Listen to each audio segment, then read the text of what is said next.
speaker, please, Mr. Janae. Next speaker is Deborah Fato.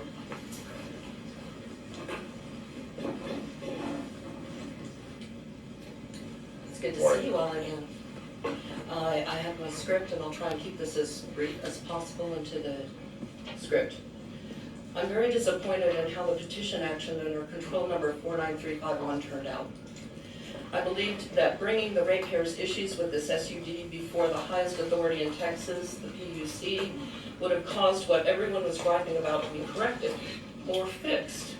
Instead, it's just ignored.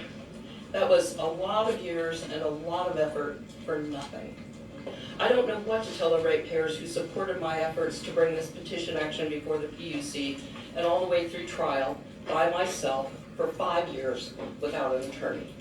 We prevailed in it being ordered that the $10 increase in the service fee from $25 to $35 was proven to be excessive, unjust, and unreasonable, but the SUD won't lower it. And the $477 per month surcharge on everyone's water bill for attorney's fees is also unjust. Those fees were paid to counsel defending the SUD throughout the duration of the action with money obtained from overcharging the ratepayers. So having to pay it again, I think, is double dipping. On the deposits issue that came up in this case, I would also like to pursue the deposits issue. It was revealed in the petition action that this SUD claims to be exempt from having to pay this Texas State Controller any deposit monies that are not returned to a ratepayer once they move and close their account. The SUD's policies are that unless they leave a forwarding address when the account is closed, they don't get their $200 deposit back. And of course, they take out that last month's $35 service fee from that $200, even though the account was shut down and no water service happened. Not paying the state controller those unclaimed deposit monies is a crime. It is theft, and that money doesn't get accounted for. I asked and was told at a board meeting that it goes into the general fund, and I have a video of the then president saying, we use that money for other things. I'm gonna talk about how they tried to arrest me at a board meeting. Last time I was before this commission, I was newly elected as president of the SUD. Well, that only lasted 3 months. They brought in a director resigned, they brought in one to fill the vacancy who was an old director, and then that swayed the vote 4-3 in the majority.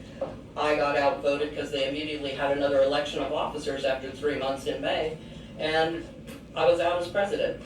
How can any water companies do that? It's only supposed to be after an election. I've not been back to a board meeting since October 2021 when they tried to arrest me, and I have a panic attack every time I think about this Collin County constable coming from across the room, drawing his handcuffs out of his back pocket to arrest me because I was interfering with a board meeting, even though it was executive session and no one else was there. Legislative action. Ms. Jinks with the PUC told me when I asked why aren't they lowering the rate, she said, well, if you don't like it, you can take it up with the Texas legislature. And then click, hung up on it. So I did, and I will. I've met with the legislature. They want me to provide a bunch of stories about all the bad acts that this SUD has perpetrated on the ratepayers. So I am prepared to do that. I have started a Facebook page called Bad Acts. What the SUD did to me, true stories of ratepayers wronged. So I have to take up this whole new quest to collect all these stories, write a great American novel of what this thing's done to me, hoping that the legislature can do something because the PUC has failed to enforce any orders that were given to Bear Creek SUD. So they think they don't have to lower the fees. I don't know what to tell the ratepayers when I'm up for election in the May 7th election to be a director again, because working from the inside is futile. I can't get any changes made because this core group of good old boys that have been running this place since it was a community of 600 people in 2000, we're now about 10,000 people with growth and sprawl, and 14,000 new roofs going in with new subdivisions, and this SUD's making money hand over fist, and it's all controlled by one general manager who has all the control. So I don't know what to do, but your mission statement on the wall out there by the elevator says your mission is to protect the people. In this one case, you failed. So please, let's talk about enforcing the order. I need to tell the ratepayers that all the effort we did to get the order, that it was lowered. I wanted to tell them your water bill's gonna go down by $4.19 a month, but they're not doing that because they don't think they have to. This is the same SUD that padlocked every fire hydrant in town for 8 years. This is the same SUD that is now like charging people an extra water meter, even though they can't hook it up because they have a business out of their home. It's egregious. I'm probably out of time. Well, thank you for bringing this to our attention.